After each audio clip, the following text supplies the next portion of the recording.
Sir इसमें account assignment screen में यही अकाउंट असाइनमेंट रहेगा ना? सर ये बोलिए स्क्रीन में यही वाला अकाउंट असाइनमेंट रहेगा ना सर? वो ऑर्डर में जाके देखो ना कहाँ पे कौन सा टैब में है। ये सर क्या बोलते हैं कि सेल्स ऑर्डर में देखो। हाँ, ये वाला है इसमें नहीं ये तो बीबीएपी KTGRM हाँ उसका टेबल ये नेम दो लेवल पे सर मेंटेन करने बोले थे अकाउंट टैब का असाइनमेंट। नाम क्या है? ये आप दो बिलिंग जगह डॉक्यूमेंट में जाना है। हाँ बिलिंग डॉक्यूमेंट में यहाँ अकाउंट असाइनमेंट ग्रुप है तो हाँ ये ये मेटेल आइटम का लेवल है। पे है तो ये आइटम लेवल पे भी एक मेंटेन करने बोले थे और एक हेडर लेवल पे भी मेंटेन करने बोले थे तो ये ऑर्डर हेडर वाला ठीक है, ये आइटम वाला में गड़बड़ है। तो हम ये बिलिंग वाला डॉक्यूमेंट करना है।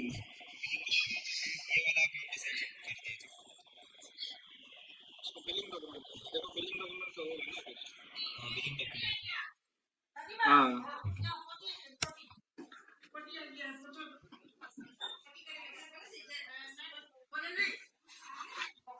स्टेटस डालो, स्टेटस स्टेटस क्या होगा?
सर यहाँ पर ये वाला अकाउंट असाइनमेंट ग्रुप मेंटेन क्यों नहीं हो रहा है?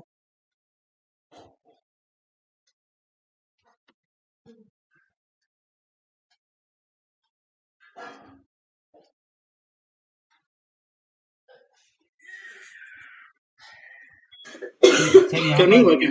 ये वाला अकाउंट असाइनमेंट ग्रुप जो है, जो आइटम लेवल पे है, वो मेंटेन नहीं हो रहा है। ये जगह हाईलाइट मतलब ये हाँ, वो एडिटेबल नहीं रहता है, वो मेटल मास्टर से कॉपी हो क्या आता है, तो उसको हम लोग चेंज नहीं कर सकते। सेव कर दो, एक बार सेव करो, उसके बाद चेक करो। जो भी चीज है वो सब डालो, बाकी सेव कर दो उसको, और फिर BA02 में देखो तो चेंज करने दे रहे थे।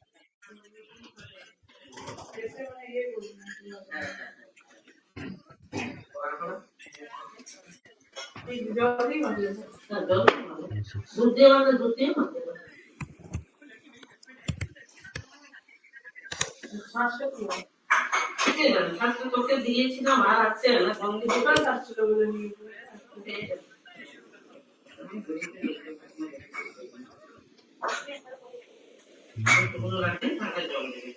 नहीं सर, इसमें नहीं दे रहा है। इसका एक बार देख लेते हैं, जो रेफरेंस है।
सर यहाँ पर जैसे ऑर्डर डेटा है तो क्या बोलते हैं कहाँ चले? यहाँ पर ये वाला होगा sales delivery order header data. नहीं नहीं नहीं नहीं, वो वाला होगा सेल्स हेडर पीओ डेटा वाला, KBES, third number. Sales order PO।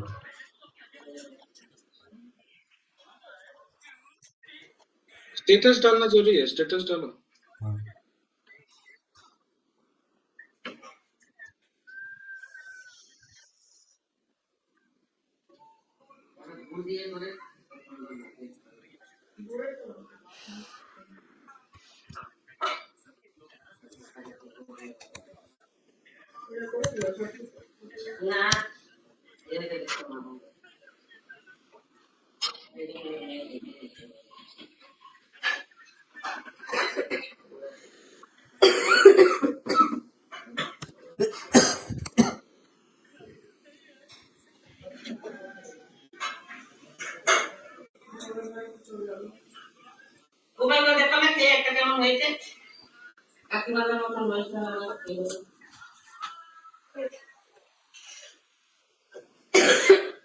Sir ये योर रेफरेंस किस लिए होता है?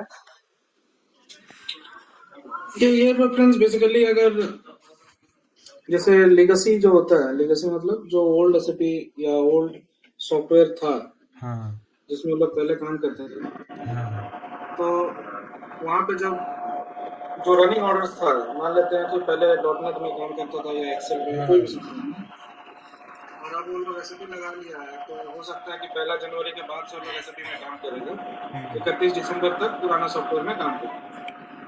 तो जो 1 जनवरी होगा, तो 1 जनवरी में जो रनिंग ऑर्डर्स था, जो ऑलरेडी उसका चल रहा था, वो सारे ऑर्डर को भी कन्वर्ट करना पड़ेगा ना एसएपी में। हाँ हाँ ठीक है, नया ऑर्डर तो बनेगा ही, 1 जनवरी से नया ऑर्डर बनेगा, वो तो बनेगा ही, लेकिन जो ऑर्डर रनिंग ऑर्डर है जो चल रहा है मार्केट में, किसी का डिलीवरी हुआ है, किसी का नहीं हुआ है, किसी का आधा हुआ है, तो उसको भी कन्वर्ट करना पड़ेगा। तो यहाँ पे वो पुराना वाला ऑर्डर का नंबर को यहाँ पे सेट करना है।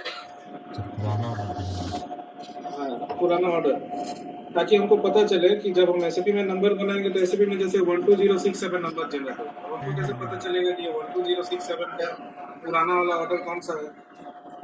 ठीक है, तो यहाँ पे ये रेफरेंस में लिखा रहने से हमको याद रहेगा कि अच्छा ये वाला ऑर्डर को कन्वर्ट करके ये वाला नंबर जनरेट हुआ। ये दोनों एक ही चीज है, ये नया ऑर्डर नहीं है, ये पुराना ऑर्डर है।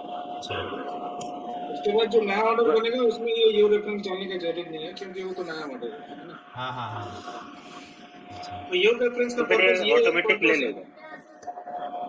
हाँ, जब हम लोग ऑर्डर कन्वर्जन करेंगे नए सिस्टम में एसएपी में, तब हमें मैपिंग करनी पड़ेगी कि उसका मैपिंग का जब आगे पढ़ेंगे इसके थ्रू उसका भी सब चेक किया है, तो वहाँ पे हम लोग कर सकते हैं उसको। तो इसका पर्पस ये है कि पुराना ऑर्डर नंबर को यहाँ सेव करने के लिए और नया नंबर जो भी जनरेट होगा उसके लिए। और दूसरा है योर रेफरेंस, मतलब अगर कस्टमर के साथ कुछ बात हुआ है, कस्टमर पीओ दिया है, पीओ के रेफरेंस में सेल्स ऑर्डर बना रहे हैं, वो तो ठीक है। और कस्टमर अगर कोई कुछ एडिशनल कुछ नंबर देता है कि भाई ये वाला नंबर इस ऑर्डर में यहाँ पे ऐड कर देना, ठीक है, और जब इनवॉइस बनेगा ना तो इनवॉइस में ये वाला नंबर वहाँ आना चाहिए। कभी कभी एक वैसा होता है कि कुछ एडिशनल कुछ नंबर वो लोग प्रोवाइड करते हैं, तो उस केस में योर रेफरेंस डाल देते हैं ताकि कस्टमर को पता चले कि कस्टमर का ऑर्डर का नंबर क्या है, मेरा ऑर्डर का नंबर क्या है, और अगर कुछ एडिशनल इंफॉर्मेशन है तो उसको भी हम लोग यहाँ सेव कर सकते हैं। मैं फोन करूँ तो देखो क्या बोल रहे हो उसमें।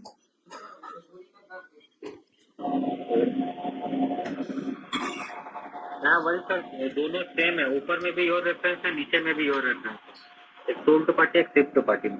हाँ, तो इसका मतलब क्या है कि कभी कभी ऐसा होता है कि जैसे ये टाटा स्टील वाला सिनेरियो में ही, तो टाटा स्टील बीएमडब्ल्यू को माल दे रहा है कुछ स्लिटिंग वगैरह काम करने के लिए, और उसके बाद बीएमडब्ल्यू क्या कर रहा है, डायरेक्ट जो टाटा स्टील का शिफ्ट पार्टी है वहाँ पे माल को डिलीवर कर देता है। मतलब बीएमडब्ल्यू उसका माल को डायरेक्ट टाटा स्टील के पास नहीं पहुँचा के डायरेक्ट टाटा स्टील का जो कस्टमर है, जो शिफ्ट पार्टी है, वहाँ पे पहुँचा देगा। तो इस केस में ऑर्डर डेटा में जो पीओ नंबर है सोल्टू पार्टी का वो अलग हो सकता है, और जो परचेज ऑर्डर नंबर है सिक्टू पार्टी का वो अलग हो सकता है।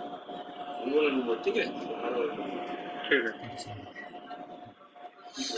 तो जब हम लोग किसी का माल ले रहे हैं और कुछ काम कर रहे हैं और किसी और को पहुंचा रहे हैं, तो उस केस में ये सब इंफॉर्मेशन डालने से एक लिंक रहता है कि किसका माल कहाँ पे जा रहा है, क्या रेफरेंस है, क्या फोन नंबर है, क्या डेट है। ठीक है, अभी ये बीएमडब्ल्यू और टाटा स्टील वाला एग्जांपल में ही अगर ले लो कि अगर जेएसपीएल जो है Jindal steel and power limited, वो मान लो टाटा स्टील का शिफ्ट पार्टी है, ठीक है। अब टाटा स्टील बीएमडब्ल्यू को कॉइल भेजा, कॉइल निकला टाटा स्टील से बीएमडब्ल्यू के पास गया, बीएमडब्ल्यू उस कॉइल को काट के सीट बना दिया, सीट बनाने के बाद उसको भेजने बोला किसको, जेएसपीएल, ठीक है। तो उस केस में जेएसपीएल एक पीओ दिया होगा टाटा स्टील को, तो वो वाला पीओ नंबर हम लोग शिफ्ट पार्टी वाला जगह में डाल सकते हैं, परचेज ऑर्डर नंबर। और ऊपर में सोल्टू पार्टी वाला जो पीओ नंबर है, ये किसका पीओ है, ये है टाटा स्टील का पीओ, किसके लिए, बीएमडब्ल्यू। तो बीएमडब्ल्यू यहाँ सोल्टू पार्टी वाला पीओ नंबर में टाटा स्टील जो पीओ नंबर दिया वो वाला नंबर डालेगा, तो मान लेते हैं 3456 है। और अगर हमको ये भी मेंटेन करना है कि जेएसपीएल का पीओ नंबर क्या है, तो उसको डाल देंगे शिफ्ट पार्टी वाला परचेज ऑर्डर, ठीक है। और योर रेफरेंस जो है ये कुछ ऐसा एक नंबर हो सकता है जिसको हम लोग कुछ रेफरेंस पर्पस में ले सकते हैं, ये कोई भी एक नंबर हो सकता है। अगर वो बोलता है कि इसको भी कहीं मेंटेन करो, डालो, और जब इनवॉइस वगैरह बनेगा या जब सेल्स ऑर्डर का प्रिंट वगैरह होगा तो वहाँ पे ये नंबर आना चाहिए, कोई ट्रैकिंग पर्पस के लिए, ठीक है, हम लोग डाल सकते हैं। यहाँ पे एक परचेस ऑर्डर टाइप भी है, उसको भी मेंटेन कर सकते हैं। परचेस ऑर्डर टाइप क्या होता है, जो परचेस ऑर्डर मेरे पास आया है वो कौन सा वे से आया है, वहाँ F4 करो, देखो क्या क्या है।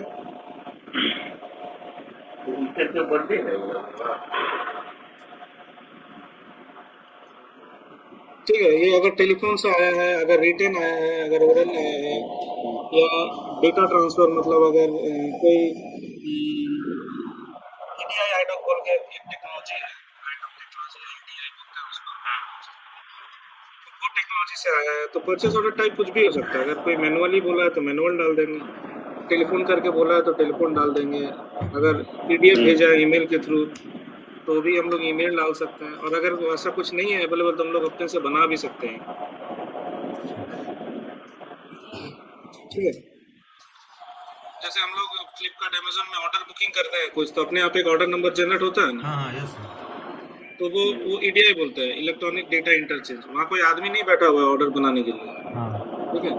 हम लोग क्या करते हैं, सेलेक्ट करते हैं प्रोडक्ट, कार्ट में डालते हैं, पेमेंट करते हैं, ऑर्डर नंबर जनरेट हो जाता है। तो ये वैसा ही है, अगर वैसा कुछ है तो हम लोग ये internet electronic data interchange use कर सकते हैं। ये जो ऑर्डर डेटा है ये प्योरली कस्टमर जब हमें कोई पीओ देता है तो उस पीओ से रिलेटेड जो भी इंफॉर्मेशन है यहाँ हम लोग सेव करते हैं, ठीक है, हो गया ना। हाँ ठीक है।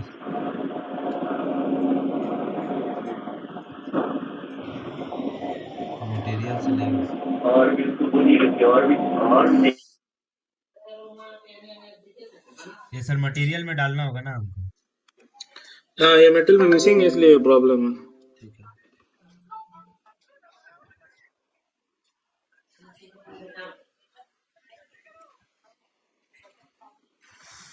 কত করার আছে বাবা থেকে জিজ্ঞেস করো।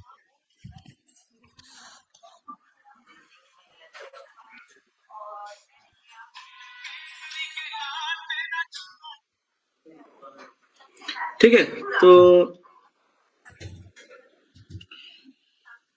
वो एक बार बुक को निकालो, तुम्हें सब कुछ बता दिया ना, कुछ बचा हुआ है। कैसे निकाल दो?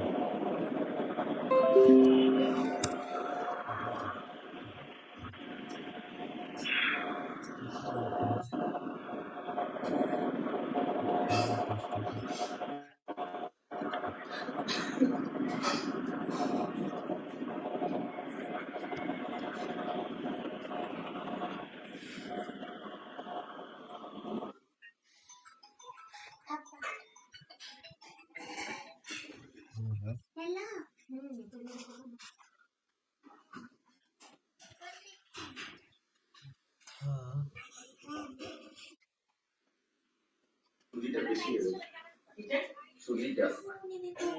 24 नंबर पे इनकम्प्लीशन लॉग। क्या क्या बचा हुआ देखो तो। यहीं पर रुके ना सर, पेज में जाए वो वाला पेज नंबर वाला। हाँ, वो पेज में जाओ। अरे 162 था ना।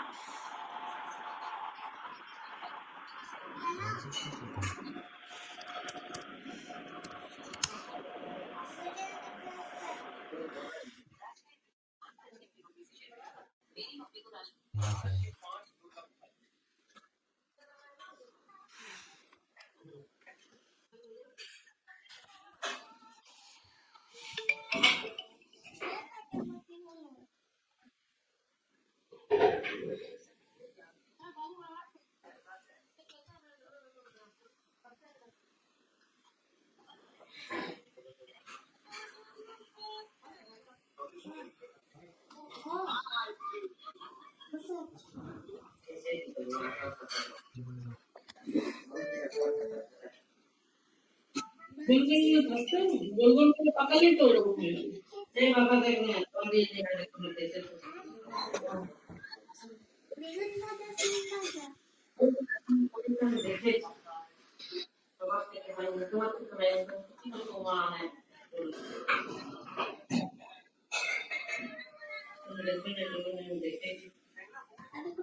नीचे जाए क्या सर? ये तो हो गया है।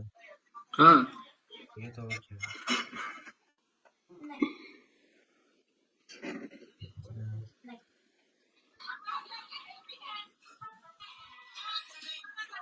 सर ये तो सर दूसरा चीज है। थोड़ा ऊपर करो, ये क्या था? लास्ट कहाँ पे है देखो। लास्ट यहाँ पर हो जा रहा है वो सर बॉम्ब लास्ट। था वो। तो खत्म हो गया फिर, ठीक है ना?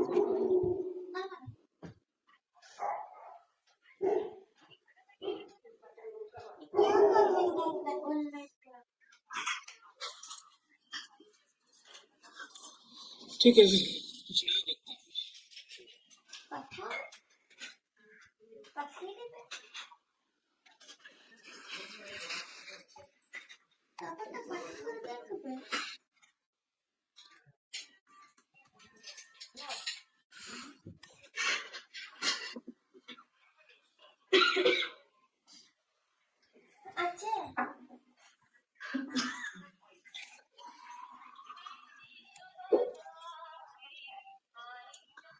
ठीक है, हम स्क्रीन शेयर कर रहे हैं ना। स्क्रीन दिख रहा है ना? दिख रहा है सर। हाँ जी सर। ओके, तो सेल्स डॉक्यूमेंट क्या है? जैसे हम लोग जो भी सेल्स ऑर्डर बनाते हैं, ठीक है, तो सेल्स ऑर्डर बनाने का मतलब क्यों बनाते हैं कि हमें कस्टमर का जो रिक्वायरमेंट है, कस्टमर का ऑर्डर को फुलफिल करना है। कस्टमर जो मांग रहा है उसको माल बेचना है, तो उसका ऑर्डर को हमें फुलफिल करना है, इसलिए हम लोग सेल्स ऑर्डर बनाते हैं। सेल्स ऑर्डर नहीं बना के भी हम लोग इंक्वायरी भी बना सकते थे, जैसे हम लोग पहले पढ़े हैं, तो उसको क्या बोलते हैं? Pre sales activity. इंक्वायरी और कोटेशन, ये दो को क्या बोलते हैं? Pre sale certificate. और कस्टमर को माल बेचने के लिए हमें क्या बनाना पड़ता है? Sales order. तो सेल्स ऑर्डर बहुत तरीके का हो सकता है, ये वाला हम लोग पढ़े हैं स्टैंडर्ड ऑर्डर मतलब नॉर्मल ऑर्डर, ठीक है। उसी तरह से और भी बहुत तरीके का सेल्स ऑर्डर होता है। कैश सेल्स का सेल्स ऑर्डर होता है, रस ऑर्डर होता है, ठीक है। उसके बाद फिर और एक होता है जिसको बोलते हैं एग्रीमेंट, ठीक है। तो कस्टमर आउटलाइन एग्रीमेंट, उसमें आता है कॉन्ट्रैक्ट बनता है, उसमें quantity contract, value contract, master contract, scheduling agreement, तो ये सब चीज़ को बोला जाता है एग्रीमेंट। और इंक्वायरी और कोटेशन को बोला जाता है प्री सेल्स एक्टिविटी। और सेल्स ऑर्डर तो सेल्स ऑर्डर होगा, ठीक है। सर उसके बाद ये जो एग्रीमेंट है, हाँ ये इसको भी मैं अलग से क्रिएट कर सकते हैं ना अपना हिसाब से? हाँ कर सकते हैं। तो सेल्स डॉक्यूमेंट बहुत तरीके का हो सकते हैं, यहाँ पे बता रहे हैं। Sales document are the core component of SAP selling process and sales and distribution model. A sales document define how the data is to function, how is to be displayed, pricing कैसा रहेगा, output कैसा रहेगा, ठीक है। और it is the heartbeat of the sales environment. तो sales में sales का जो हार्ट बीट है वो है सेल्स डॉक्यूमेंट, ये होना जरूरी है, इसके बिना सेल्स होगा ही। उसके बाद क्या है? Sales order is a contractual agreement between sales organisation and a customer. तो ये सेल्स ऑर्डर जैसे ही आप बनाते हैं तो ये एक तरह का एग्रीमेंट हो गया, किसके साथ? जो सेल्स ऑर्गेनाइजेशन से आप माल सेल कर रहे हैं और कस्टमर के साथ, मतलब सोल्ड टू पार्टी के साथ। For the supply of service और प्रोडक्ट, आप दो चीज सेल कर सकते हैं, सर्विस भी सेल कर सकते हैं और प्रोडक्ट भी सेल कर सकते हैं over a specific period of time and in certain quantities. तो एक टाइम फ्रेम हो सकता है,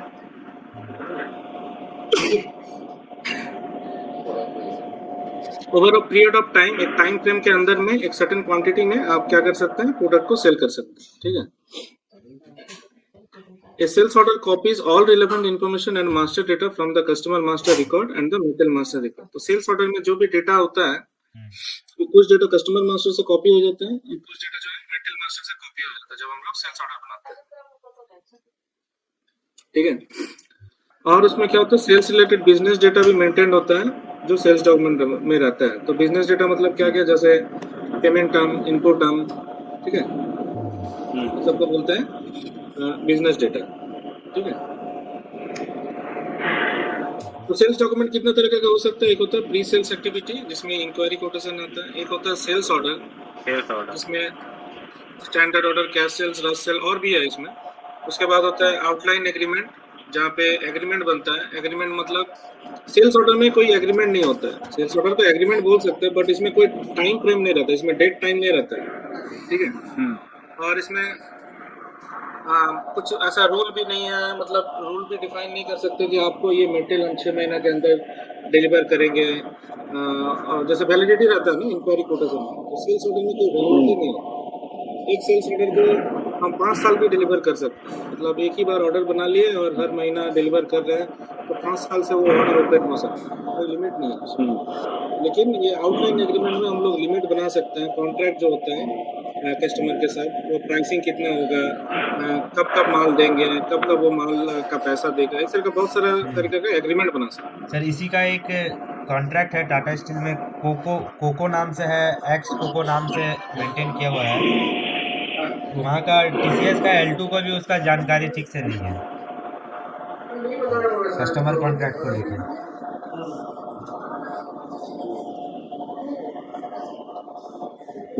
क्या चीज बोला? ये जो यहाँ पर ये जो कॉन्ट्रैक्ट सर बोल रहे हैं ना, हाँ, ये टाटा स्टील में कोको नाम से मेंटेन होता है, कोको एक्स कोको वैसे नाम से मेंटेन होता है। तो उसका टीसीएस या L2 को भी सही से नहीं आता है। एक जन आता था, एक जन को, तो वो दूसरा जगह चल गया है। ठीक है, नहीं आता तो कोई दिक्कत नहीं, कोई डॉक्यूमेंट होगा वो लोग के पास, पढ़ लेगा तो समझ में आ जाएगा। उनके बिना डॉक्यूमेंट का कुछ काम नहीं होता है ना। ऐसा नहीं कि किसी का भरोसा बैठे रहना है कि वही बताएगा, वही जानता है और दूसरा कोई है ही नहीं। हाँ SOP ऐसा नहीं होता। ठीक है, तो ये हो गया कॉन्ट्रैक्ट। और लास्ट है 4 नंबर जिसको बोलता है कस्टमर कंप्लेंट, ठीक है। तो ये वाला जो यहाँ ये जो 3 है ये बेचने वाला प्रोसेस है और ये प्रॉब्लम सॉल्व करने वाला कि कस्टमर को कोई प्रॉब्लम हुआ, ठीक है, तो जैसे क्रेडिट मेमो रिक्वेस्ट, मतलब क्रेडिट मेमो रिक्वेस्ट हम लोग कब बनाते हैं, जब हम लोग को कस्टमर को पैसा देना रहता है, गलती से मैंने ज्यादा दाम में बेच दिया माल को, ठीक है, कस्टमर बोला कि अरे आप तो ज्यादा दाम में बेच रहे हैं, तो पैसा रिटर्न करने के लिए क्रेडिट मेमो रिक्वेस्ट बनाते हैं। उसी तरह से अगर कम पैसा में माल बेचे हैं और बाद में पता चला कि नहीं अरे दाम गलत लगा दिया, पैसा ज़्यादा लेना था, तो उस केस में डेबिट मेमो रिक्वेस्ट बनाते हैं। पैसा देना है तो क्रेडिट मेमो, लेना है तो डेबिट मेमो, ठीक है। उसके बाद जब इनवॉइस बनाए तो इनवॉइस में कुछ चीज़ गलत लग गया, कुछ टैक्स गलत लग गया, या फिर पैसा में कुछ गलती हो गया, कुछ भी इस तरह का करेक्शन रहने से हम लोग इनवॉइस करेक्शन रिक्वेस्ट बनाते हैं, ठीक है। उसके बाद subsequent free of charge delivery. तो subsequent free of charge delivery क्या होता है, फ्री में माल देने के लिए कस्टमर को, ठीक है, उसको बोलते हैं subsequent free of charge delivery. और एक होता है फ्री ऑफ चार्ज डिलीवरी, तो ये दोनों में स्लाइटली डिफरेंस है, हम लोग बाद में बात करेंगे इन दोनों के बारे में। और एक होता है रिटर्न, जब कस्टमर को मेरा माल पसंद नहीं आया और रिटर्न करना है, तो उस केस में उस माल को रिटर्न कैसे लेना है अपना सिस्टम में, उसको बोलते हैं रिटर्न, ठीक है। और इन सभी को छोड़ के एक प्रोसेस है जिसको कंसाइनमेंट प्रोसेस बोलते हैं, तो उसमें टोटल 4 तरह का डॉक्यूमेंट बनता है, तो ये बाद में बात करेंगे हम लोग ये कंसाइनमेंट प्रोसेस के बारे में। तो कंसाइनमेंट प्रोसेस बेसिकली क्या है, ये आपको देखने को मिलेगा इसमें, जैसे मान लीजिए कि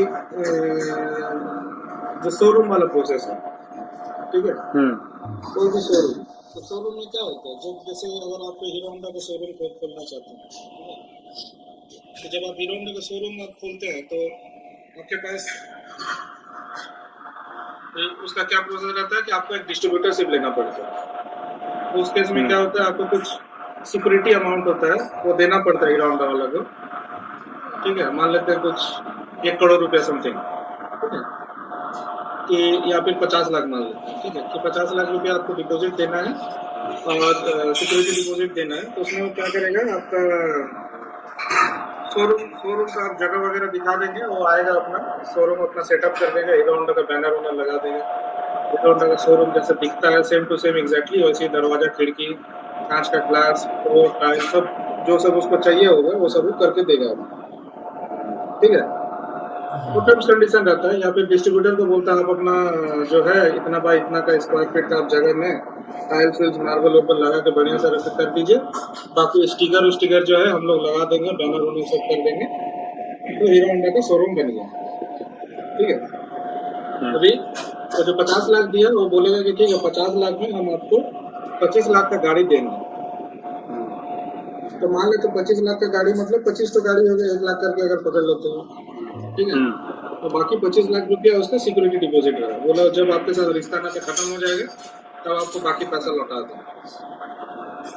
तो जब वो गाड़ी हीरो होंडा का जहाँ पे गाड़ी बन रहा है कोई प्लांट में, जहाँ पे भी बनता है, ठीक है, इंडिया में कहीं भी, तो जब आप उसको शोरूम में लाते हैं तो क्या वो खरीद के लाता है डिस्ट्रीब्यूटर? नहीं सर, वो खरीदता नहीं है, क्योंकि खरीदने का रिस्पॉन्सिबिलिटी या खरीदने का जिम्मेवारी तो कंज्यूमर के ऊपर है, एंड कस्टमर जो है जैसे हम लोग, ठीक है। शोरूम वाला उसको खरीदने के लिए खरीद के नहीं लाता है, वो चालान में लेके आता है। चालान मतलब उसका गेट से जब निकला होगा, हीरो होंडा का जो प्लांट है जहाँ पे, वहाँ से जब निकला होगा तो वहाँ से लेके रास्ते में चेकिंग वेकिंग होगा, एक स्टेट से दूसरा स्टेट जाएगा, तो ऐसा वैसा करके कुछ पेपर ऊपर के साथ वो लेके आ जाता है, ठीक है। वो एक्चुअली इनवॉइस नहीं होता है, ठीक है, वो एक्चुअल इनवॉइस नहीं है, वो एक जैसा क्या है कि एक जगह से दूसरी जगह वो अपना गाड़ी को ट्रांसफर कर रहा है, ठीक है, तो चालान बोलते हैं उसको। चालान के थ्रू क्या होता है, मेटेरियल एक जगह से दूसरी जगह ट्रांसफर होता है, ठीक है। पर जीएसटी तो लगेगा उसमें, क्योंकि जब से जीएसटी आया है तो जीएसटी का रूल है कि गेट से माल निकला तो आपको जीएसटी देना जरूरी है। हमको ये नहीं जानना कि आप बेचने के लिए लेके जा रहे हैं या आप जो है स्टॉक ट्रांसफर कर रहे हैं या शोरूम में लेके जा रहे हैं, उससे मेरे को कोई मतलब नहीं। जहाँ पे आप गाड़ी बनाए हैं वहां से आप माल निकाल रहे हैं तो हमको जीएसटी देना है। बाद में वो जीएसटी आप जब गाड़ी बेचेंगे कस्टमर को तो वहां से ले लीजिए भले, वो अलग बात, लेकिन हमको तो देना ही है, ठीक है। तो चालान के थ्रू जीएसटी लगा के मान लेते हैं कि गुड़गांव में प्लांट है हीरो होंडा का, वहां से माल निकल गया और जमशेदपुर का शोरूम में पहुंच गया। अभी शोरूम में वो तब तक पड़े रहेगा वो गाड़ी जब तक वो बिक ना जाए, ठीक है। तो ये वाला जो प्रोसेस होता है ना कि जहाँ पे आपका माल आप कहीं से लेके आ रहे हैं और उसको आप शोपीस में सजा के रख रहे हैं, तो उस केस में वो आपका कंसाइनमेंट प्रोसेस होता है। मैक्सिमम जितना भी शोरूम वाला चीज है, चाहे वो कार हो गया, बाइक हो गया, कहीं पे टीवी उवी इलेक्ट्रॉनिक्स वगैरह भी आप देखते होंगे, ठीक है, वो सब कंसाइनमेंट प्रोसेस होगी। उसके बाद अगर आपने देखे होंगे कि वो बिग बाजार, कोलकाता बाजार, ये सब जितना भी बड़ा बड़ा रिटेल मार्केट है, उसमें कुछ कुछ एरिया कोई लैक्मे का सामान बेच रहा है तो कोई सनसिल्क का सामान, कुछ कुछ एरिया दे दिया जाता है उसको, ठीक है, जबकि वो बिग बाजार का प्रोडक्ट नहीं है, ठीक है। या अमेरिकन टूरिस्टर को एक एरिया दे दिया कि तुम अपना बैग बेचो यहाँ पे, तो अमेरिकन टूरिस्टर वाला अपना बैग बेच रहा है, ठीक है। तो वो भी जो चीज है वो भी एक तरह का कंसाइनमेंट प्रोसेस है। तो जितना भी डिस्ट्रीब्यूटर वाला प्रोसेस है वो ऑलमोस्ट क्या है, कंसाइनमेंट प्रोसेस, ठीक है।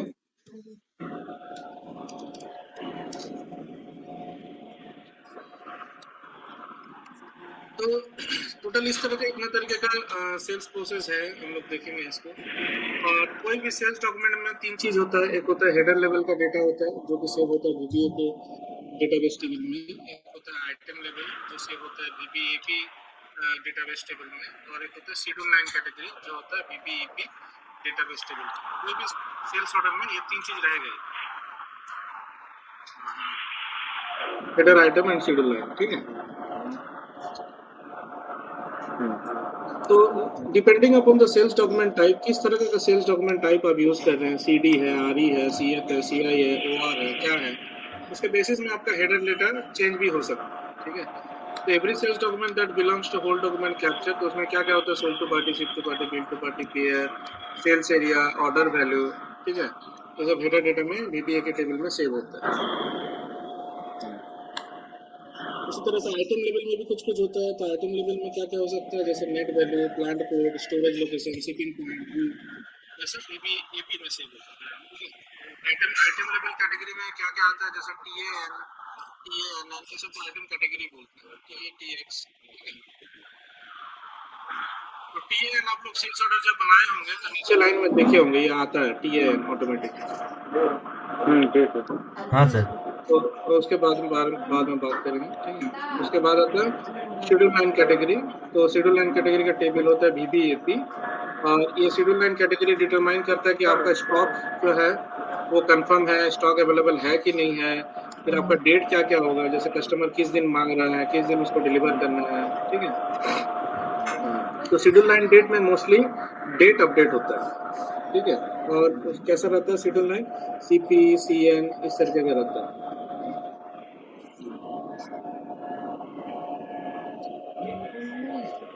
फिर ये हेडर लेवल आइटम कैटेगरी, ये इसके बाद में बात करेंगे। अभी हम लोग को बात करना है VO/VI, ये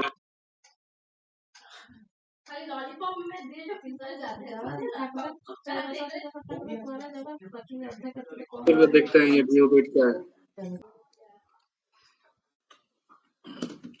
ठीक है। तो हेडर और आइटम तो समझ में आते हैं कि कौन सा हेडर है कौन सा आइटम है, ठीक है। तो यहाँ पे देखो जैसे आइटम कैटेगरी TAN करके आ रहा है ना, तो राइट साइड में TAN, हाँ, इसके बारे में बाद में बात करेंगे।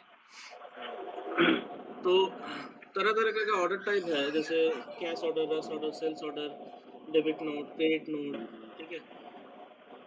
तो वो सब कैसे बनता है, और उसका जैसे OR ऑर्डर टाइप है, इसका प्रॉपर्टी क्या है, इसमें और बाकी में क्या डिफरेंस है, ठीक है, वो देखना है और उसका कॉन्फ़िग करना है।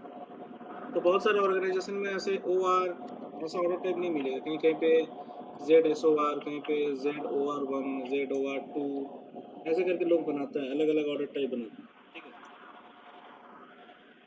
तो नेम चेंज करके उसमें कुछ मॉडिफिकेशन करके नया डॉक्यूमेंट टाइप बनाता है। तो डॉक्यूमेंट टाइप बनाने का टी कोड क्या है, VO/V8, या फिर SPR में जो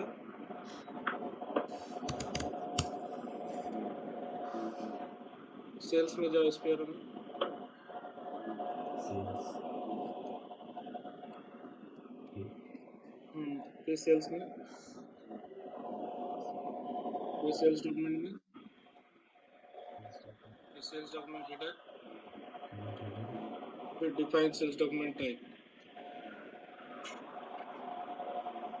फिर यहाँ पे हम लोग अपना सेल्स डॉक्यूमेंट टाइप और उसका डिस्क्रिप्शन बनाते हैं। तो यहाँ पे जो भी बिना जेड का है वो सारा एसएपी का बनाया है, ठीक है। जैसे IN QT AP AR जो भी दिख रहे हैं यहाँ पे, ठीक है, ये सब एसएपी का बना हुआ है। और एकदम नीचे तरफ जाओ, अगर कोई जेड से दिख रहा है या वाई से दिख रहा है तो वो किसी ने बनाया है।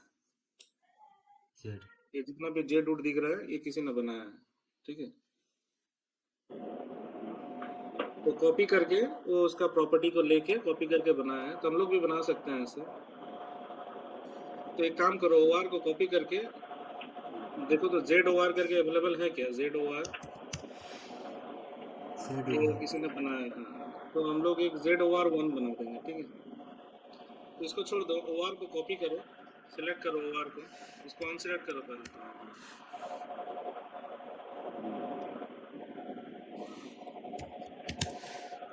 हाँ, इसको सिलेक्ट करो, कॉपी करो,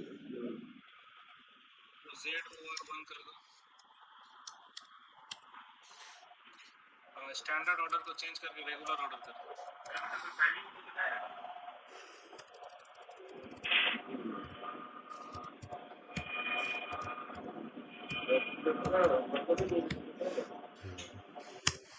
ठीक है, इंटर करो, यस करो,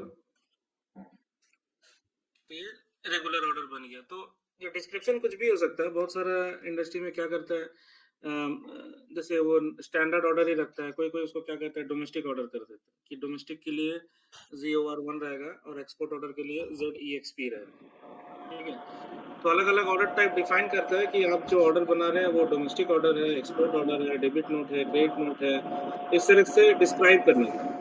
तो ये रेगुलर ऑर्डर को रेगुलर ऑर्डर ना लिख के हो सकता है कि डोमेस्टिक ऑर्डर भी आप चाहे तो लिख सकते हो। अगर डोमेस्टिक किसी को माल सेल करना है तो डोमेस्टिक ऑर्डर चूज करना ऑर्डर टाइप। अगर एक्सपोर्ट में किसी को माल सेल करना है तो एक्सपोर्ट ऑर्डर चूज करना है, ठीक है। तो अलग अलग ऑर्डर टाइप अलग अलग डिस्क्रिप्शन के साथ हम लोग यहाँ पे बना सकते हैं।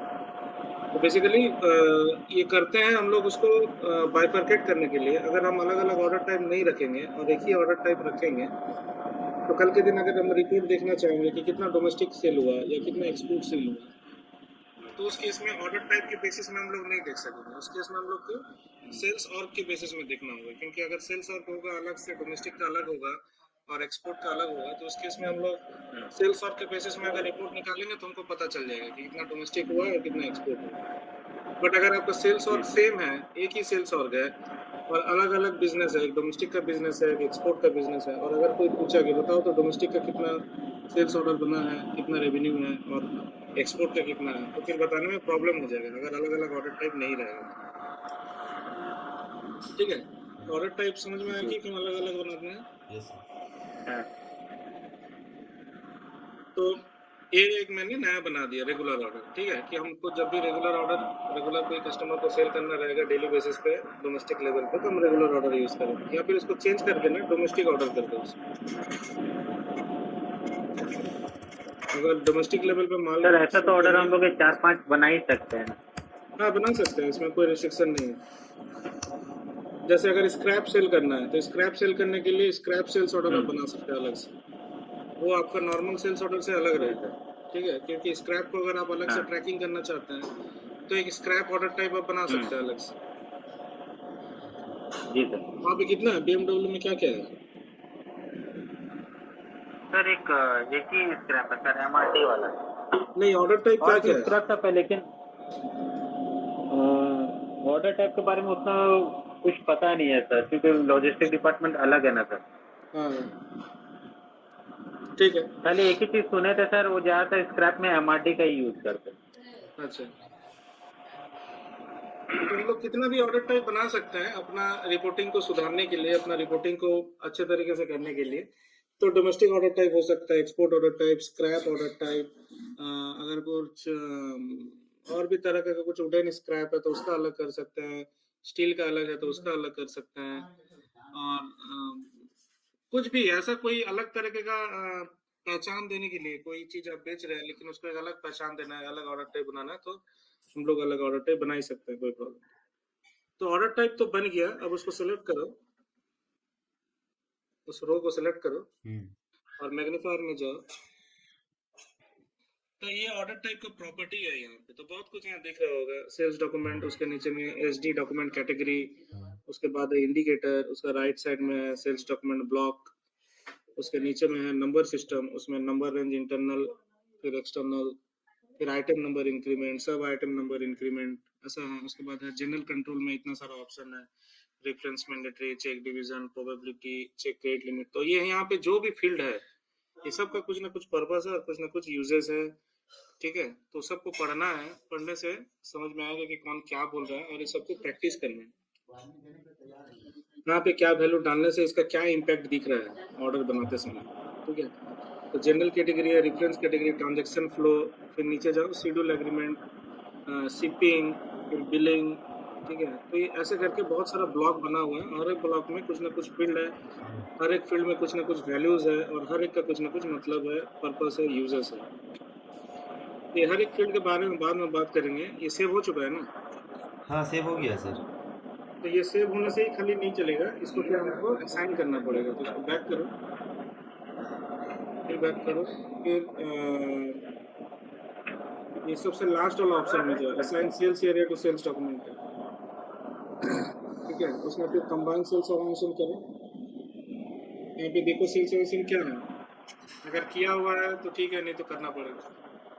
कौन सा सेल्स ऑर्गेनाइजेशन डी में ऑर्डर एस बन रहा है? ये वाला सर। DS01, हाँ, तो उसका डी बगल में फिर डालो DS01 डालो। यहाँ पर भी सर DS01। हाँ,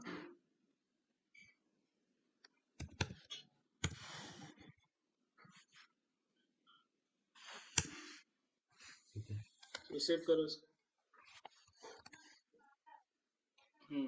उसके बाद फिर यहाँ हो गया, फिर बैक करो, फिर दूसरा वाला में फिर डिस्ट्रीब्यूशन चैनल क्या है? सेल्स और पहले सर्च करना होगा ना, सेल्स और का। हाँ, दोनों को, सेल्स और डिस्ट्रीब्यूशन चैनल दोनों। क्या सेल्स और डाल के एंटर करो, देखो क्या क्या है। हाँ DS ये डायरेक्ट सब डालो उसमें, same same, DC, DT, DC OT, TT OT है ना, OI है क्या OI है? है सर, OI। ठीक हो है। गया, एंटर करो, सेव करो।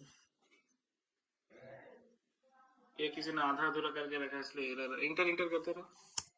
नहीं सर इसमें डाल देते हैं। तो सब में डालना पड़ेगा, नीचे में जितना ब्लैंक है। ओहो। इसको क्रॉस करो, इसको क्रॉस करो, बैक करो, नहीं होगा, क्रॉस करो, रेड करो, नो करो, नो।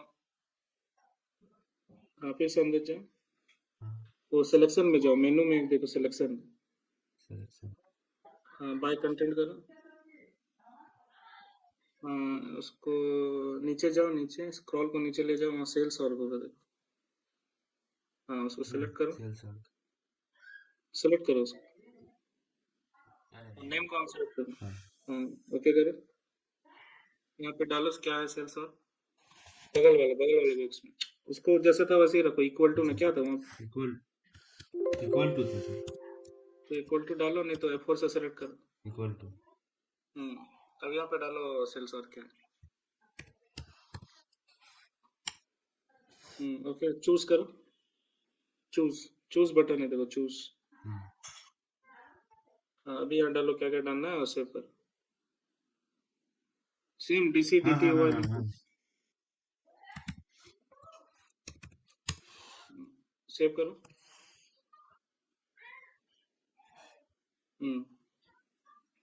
चलो नेक्स्ट, नेक्स्ट बैक, डिवीजन पे सर ये करो जितना इसको। भी इंडिविजुअल वाइज उसको असाइन करना होगा ना? हाँ, आप अपना सेल्स और में ध्यान दीजिएगा, दूसरा का नहीं। हाँ हाँ जी।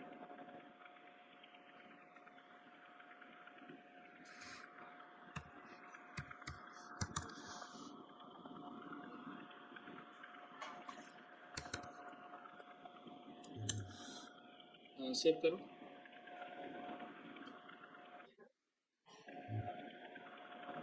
बैक, अभी लास्ट वाला करो, अभी यहाँ पे न्यू एंट्री करो और मेंटेन करो। तो ये जो इंटर करो हर जगह। तो ये जो नया ऑर्डर टाइप बना है ये कौन सा सेल्स एरिया के लिए है? अगर सभी सेल्स एरिया के लिए है तो सब सेल्स एरिया के साथ उस ऑर्डर टाइप को मेंटेन करना पड़ेगा। तो कितना सेल्स एरिया है? सेल्स एरिया तो सर मेरा 2 है, लेकिन ज़्यादातर जो मटेरियल वगैरह है वो एक ही सेल्स एरिया लेके कर रहे हैं, कस्टमर मटेरियल। तो उसी में करो मेंटेनेंस।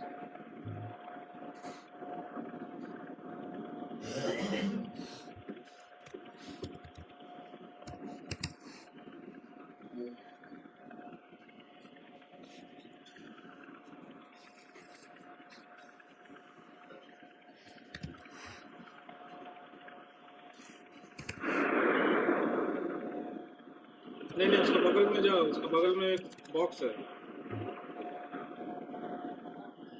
वहाँ डालो नया वाला ऑर्डर टाइप।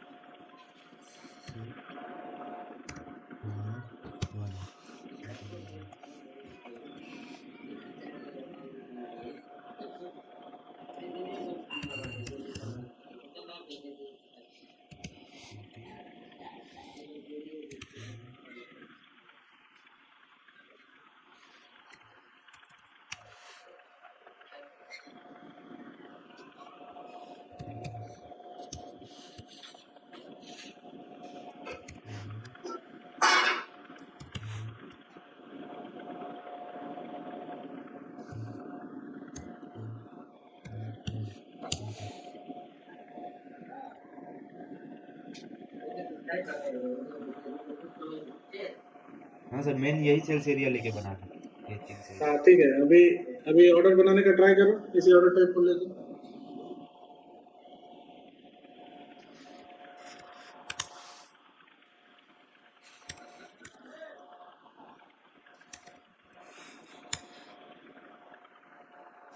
देखो ऊपर में हेडिंग में क्या लिखा है, क्रिएट डोमेस्टिक ऑर्डर। हाँ, डोमेस्टिक ऑर्डर।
बन रहा है सर।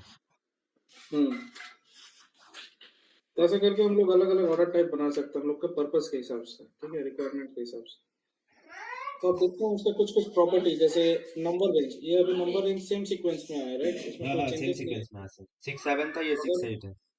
हाँ, तो हम लोग सेट कर सकते हैं इसको, अगर नंबर रेंज चेंज करना है, ठीक है, तो उसको चेंज कर सकते हैं। तो वहाँ SPR में जाओ, VO8 में,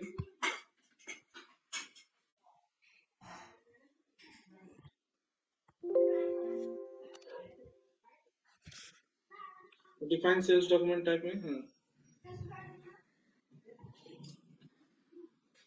OR Z। अपना वाला सेल्स डॉक्यूमेंट टाइप को सर्च कर। ओपन करना सर।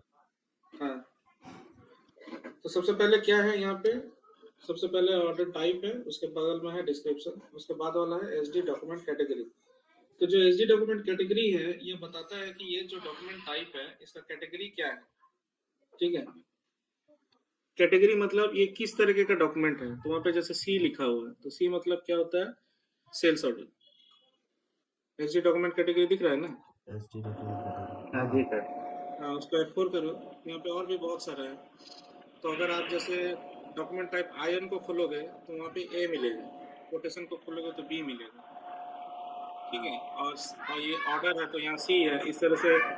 तो आइटम प्रपोजल वाला हम लोग एक दिन प्रैक्टिस किए थे VA51 करके, हाँ यस सर। जी वो वाला डॉक्यूमेंट टाइप में डी रहेगा, ठीक है। उस तरह से कॉन्ट्रैक्ट का जी रहेगा, रिटर्न का एच रहेगा, तो अलग अलग डॉक्यूमेंट का क्रेडिट मेमो रिक्वेस्ट जाएगा तो के रहेगा, डेबिट मेमो रहेगा तो एल। तो ये बताता है कि ये जो डॉक्यूमेंट है ये किस तरीके का डॉक्यूमेंट है, इसका कैटेगरी क्या है, ठीक है। और इसी के बेसिस में सिस्टम बताता है कि इसका टी कोड क्या होना चाहिए। जैसे अगर ZOR1 हम बनाए हैं, इसको बनाने का टी कोड क्या होना चाहिए।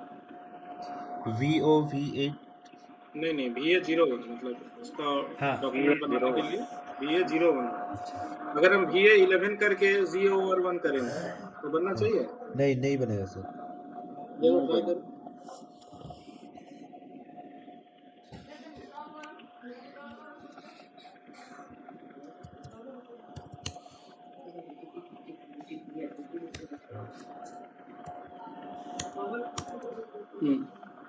क्या बोल रहे हैं?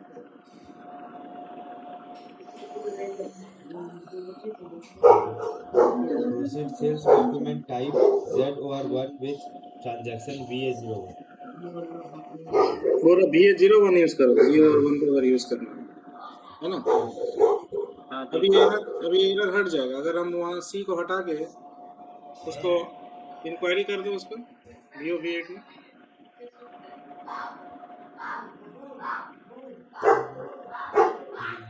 हाँ, उसको चेंज करके इंक्वायरी बना दो उसको, जी। सेव करो। अभी इंक्वायरी, अभी VA11 में वाला फिर से ट्राई करो, देखो एरर आ रहा है कि नहीं।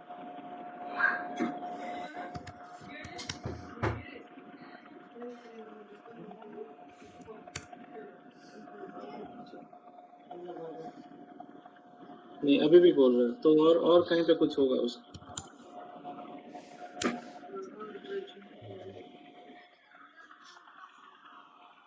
ठीक है, तो ये एक एरिया है, मतलब जहाँ से सिस्टम को समझ में आता है कि ये इंक्वायरी है कि कोटेशन है कि क्या है, और भी कुछ इनसाइड में है, इसकी वजह से उसको लग रहा है कि नहीं ये इंक्वायरी है नहीं, आप ये डालने से भी ये ऑर्डर ही है, उसको सही ही कर दो दोबारा। तो एसडी डॉक्यूमेंट कैटेगरी क्या होता है, ये बताता है कि ये जो ऑर्डर टाइप है ये किस कैटेगरी का है, ठीक है। उसके बाद फिर अंदर जाओ उसी में। सर यहाँ पर जैसे इंक्वायरी का एक जैसे क्रिएट है, हम्म, इसमें मतलब अंदर में कुछ डिफरेंस होगा तभी जाके। हाँ देखो डबल क्लिक करो उसमें, तो वहाँ ये लगा हुआ है। ये लगा हुआ है। हाँ ये सब में सर डिफरेंस है, ये सब हाँ, मतलब और नीचे में डिफरेंट। और भी बहुत सारा प्रॉपर्टी है ना, इसलिए। हाँ वो डिफरेंट डिफरेंट है। ठीक है, OR1 में जाओ। ZOR1 में ना। हाँ, अब नेक्स्ट है उसमें सेल्स डॉक्यूमेंट ब्लॉक। तो कभी कभी क्या होता है कि जैसे फॉर द टाइम बिंग कोई एक नया बिजनेस लेके आया है, मैनेजमेंट बोला कि आज से हम लोग ये चीज़ बेचेंगे जो कि मेरे नॉर्मल बिजनेस से अलग है, ठीक है। तो उस केस में हम एक नया ऑर्डर टाइप बना लिए ताकि मेरा जो रेगुलर ऑर्डर है वो डिस्टर्ब ना हो, रेगुलर ऑर्डर टाइप। तो मैंने एक नया ऑर्डर टाइप बना लिया और ऑर्डर टाइप बना के बिजनेस करने लगा। उसके बाद फिर मैनेजमेंट बोला कि ठीक है आज से ये वाला बिजनेस बंद, आगे से ये वाला प्रोसेस हम लोग नहीं करेंगे, ठीक है। तो उस केस में हम चाहते हैं कि सेल्स डॉक्यूमेंट टाइप में ब्लॉक लगा देना कि आगे से ये कोई भी चाह के भी इस ऑर्डर टाइप का ऑर्डर नहीं बना सके, क्योंकि जब मैनेजमेंट बोल रहा है कि नहीं बनाना है तो फिर नहीं बनाना है, ठीक है। तो उस केस में आईटी के पास रिक्वेस्ट आएगा कि भाई अब से ये वाला ऑर्डर टाइप का जो है ऑर्डर टाइप नहीं बनना चाहिए क्योंकि ये बिजनेस बंद हो गया। तो कोई एडिशनल बिजनेस था जो आया था कुछ दिन के लिए, जैसे मान लेते हैं कि आपका कंपनी में आप स्टील का प्रोडक्ट बेचते हैं, बीच में कुछ एक रिक्वायरमेंट आया, मैनेजमेंट बोला, कंपनी का मालिक बोला कि आज से हम लोग जो है कोयला भी बेचेंगे, हमारे पास एक्स्ट्रा कोयला है पड़ा हुआ है हमारा फील्ड में, उसको भी बेचना है। तो कोयला बेचने के लिए हम एक अलग से ऑर्डर टाइप बना देंगे। जब तक कोयला पूरा खत्म नहीं हो जाता तब तक वो ऑर्डर टाइप रहेगा। जब कोयला खत्म हो जाएगा तो मैनेजमेंट बोला कि चलो आपसे कोयला बेचना बंद, तो उस केस में हम ऑर्डर टाइप को ब्लॉक लगा देंगे। ठीक है, नहीं तो आके ब्लॉक कर देना है ना सर।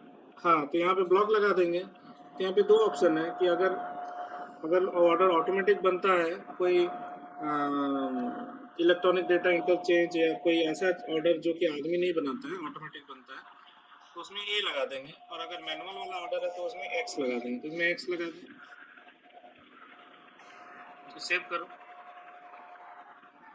अब ये ऑर्डर को दोबारा बनाने की कोशिश करो, DA 01 में।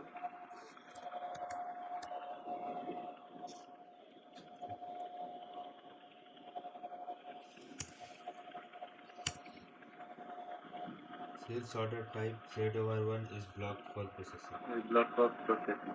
तब इसका ऑर्डर बनेगा ही। ठीक है, चलो अभी नेक्स्ट VOB8 में आओ फिर से। अब नेक्स्ट है उसमें एक इंडिकेटर करके, इसको हटा दो। और एक इंडिकेटर है उसमें, देखिए क्या इंडिकेटर में F4 करें, ये क्या बताता है, सेल्स डॉक्यूमेंट इंडिकेटर TP। ये कुछ स्पेसिफिक ऑर्डर टाइप्स के लिए है। तो जैसे नॉर्मल ऑर्डर्स में नहीं होता है, OR वगैरह में एक ऑर्डर टाइप होता है ZTAM, तो टैम ऑर्डर टाइप एक होता है। यहाँ पे ये B मेंटेन होता है, डिलीवरी ऑर्डर। मतलब जो ऑर्डर हम बना रहे हैं ये किस तरह के डॉक्यूमेंट का रेफरेंस में ये सकता है। B मतलब डिलीवरी ऑर्डर, मतलब शेड्यूलिंग एग्रीमेंट के बेसिस में रेफरेंस में डिलीवरी ऑर्डर बनना चाहिए। ठीक है, तो ये अलग अलग डॉक्यूमेंट टाइप के लिए है कि ये किस डॉक्यूमेंट का रेफरेंस में बनना चाहिए या उसका प्रॉपर्टी क्या होना चाहिए। ठीक है, तो इसको ब्लैंक ही रहता है मोस्ट ऑफ द ऑर्डर्स में। कुछ ऑर्डर्स है जिसमें ये मेंटेन रहता है। जैसे एक ऑर्डर है टैम, TAM, एक बार ओपन करो तो टैम ऑर्डर।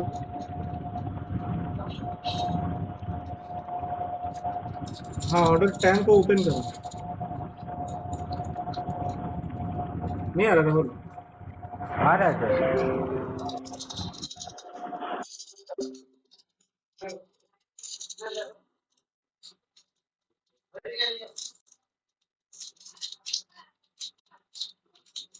दोस्तों अगर मैं आपसे पूछूं कि वो एक चीज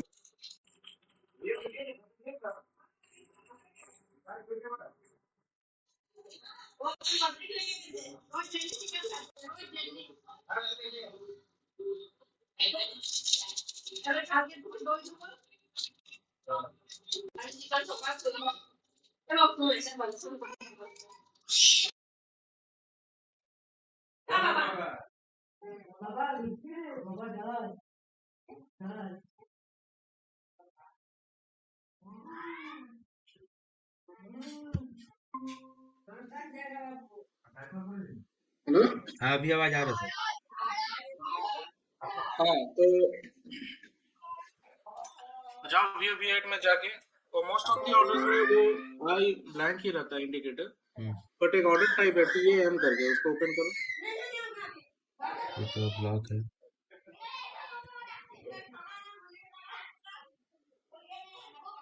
इसमें सर नहीं, बैक करो, उसको बैक करो। ऑर्डर टाइप टैम को ओपन करो, टैम TAM करके, TAM फॉर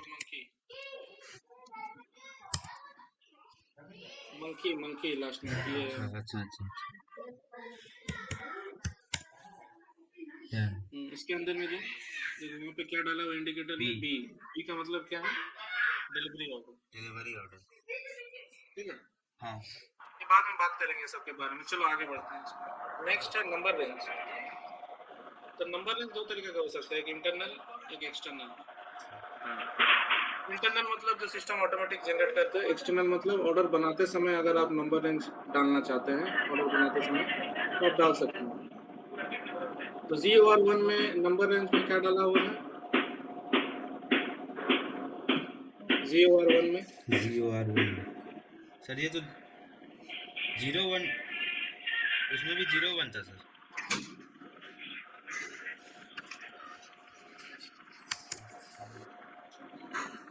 जीरो वन है इंटरनल के लिए, एक्सटर्नल के लिए 02।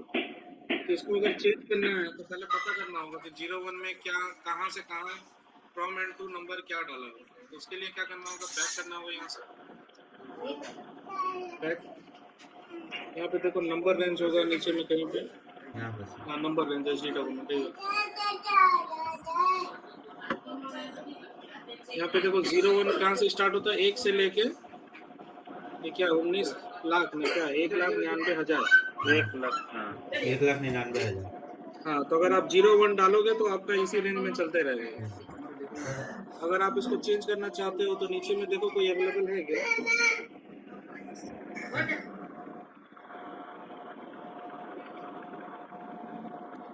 एक नया बना लो, यहाँ पे नया बनाओ।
ये वाला सर बना लो।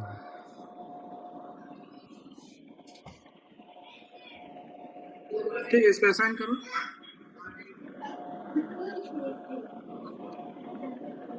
और 2 नंबर में क्या है, 2 नंबर में देखो, 2 नंबर में इसमें सर हाँ 2 का सीरीज है 5 लाख में, क्या है ये 50,000, 50 लाख। 50 लाख से लेके 59 लाख।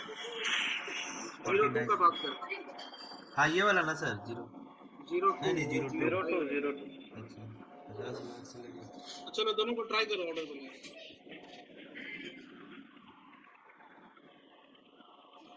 तो VO में चेंज करो उसको, जो नया वाला है उसको डालो उसमें OR1 को।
तो 8 लाख आ गया।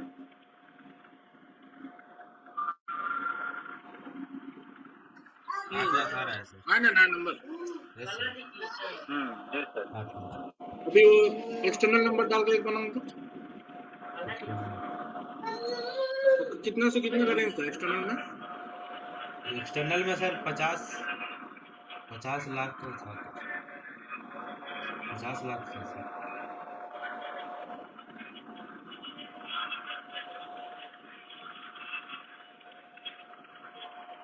पचास, हाँ हाँ 50 लाख 50 सर। लाख है।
हाँ सर, ये 50 लाख से आ रहा है।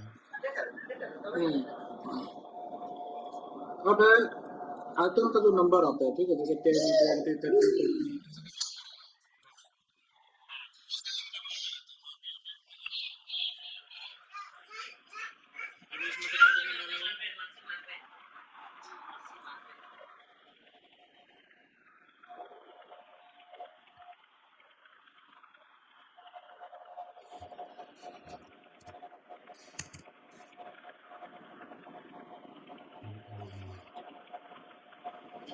आइटम नंबर इंक्रीमेंट में 10 डाला हुआ है ना, हाँ उसको 2 डाल दो उसको।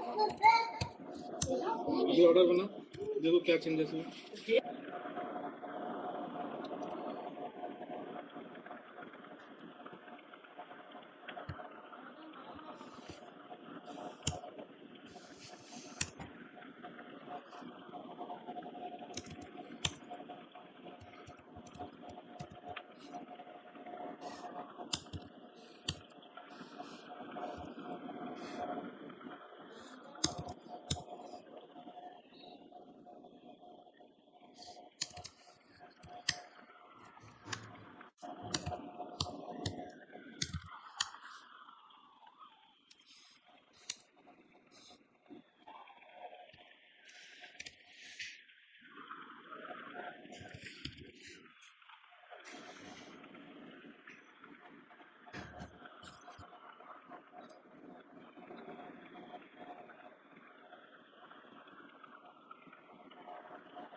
सर ये आइटम में 2 लिखा हुआ आ रहा है सर। हाँ रुको, सेव मत करो, बैक करो। हाँ आइटम में 2 आया, फिर सेम नंबर पे यहाँ आगे डालो, क्या चीज बोले सर? एक नया मेटल डालो वहाँ पे, देखो उसमें आइटम नंबर क्या है।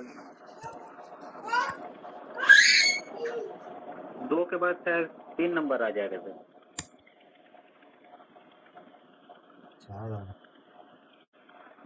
4 आ रहा है।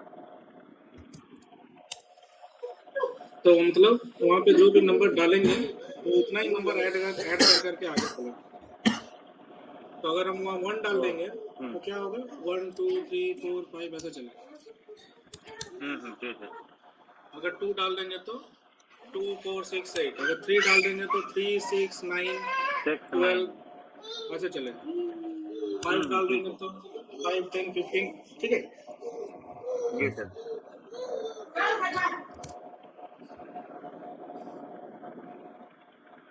2 4 6, ठीक है।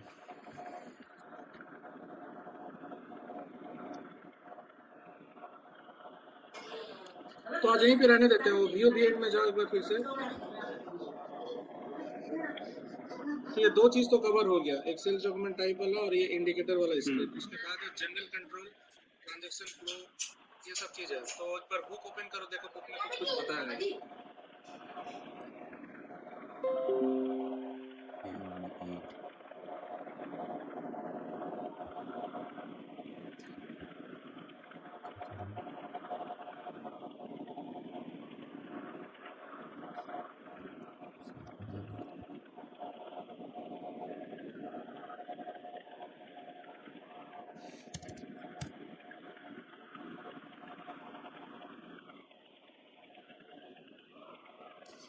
खिलम 63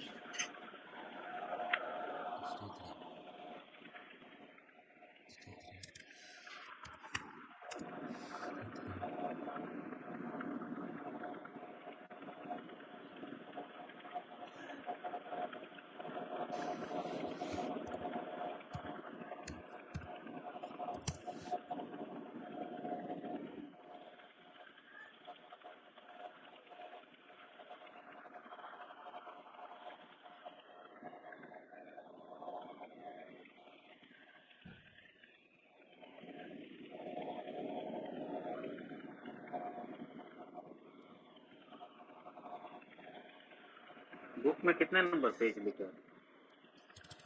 मेरा ख्याल से तो 63 है, सेल्स डॉक्यूमेंट में ही था तो 63 या 71 है।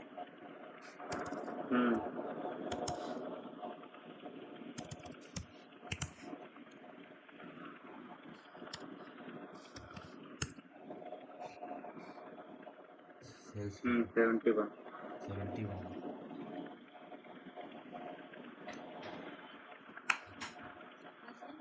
सही है सर, ये होगा सर।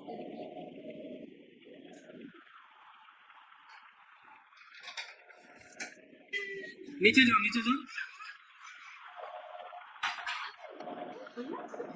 और नीचे जाओ, और नीचे और नीचे और नीचे और नीचे और नीचे। हाँ यहाँ से ऊपर करो, ऊपर करो। तो ये हो गया, ठीक है। ये सेल्स डॉक्यूमेंट कैटेगरी हो गया, इंडिकेटर हो गया, और नीचे जो सेल्स डॉक्यूमेंट ब्लॉक वाला हो गया, ये नंबर रेंज वाला एरिया हो गया। अब ये जनरल कंट्रोल सिलेक्शन से आगे बढ़ना। जनरल तो ये सब अपने से ट्राई करो, ठीक है। ठीक है। एक ब्लॉक को पकड़ो, उसको चेंजेस करो, क्या क्या बोल रहा है समझने की कोशिश करो, और उसको trial and hit and trial करो। इम्पैक्ट दिखेगा ऑर्डर स्क्रीन पे, तो समझने की कोशिश करो। देन हम लोग नेक्स्ट क्लास में फिर इनसे स्टार्ट करेंगे। बट ये इम्पोर्टेंट है, ये VOB है, ठीक है। इसमें फांकी उनकी नहीं मानना है, अच्छे से प्रैक्टिस करना है। जी सर। ये आगे जाके बहुत काम में आने वाला चीज़ है, ठीक है। जी सर। तो आप लोग इसको नया ऑर्डर टाइप बनाइए, नंबर रेंज बनाइए, कॉन्फ़िग करिए अपना सेल्स एरिया के साथ, और ऑर्डर बनाने का ट्राई करिए। तो नेक्स्ट क्लास कब करना है?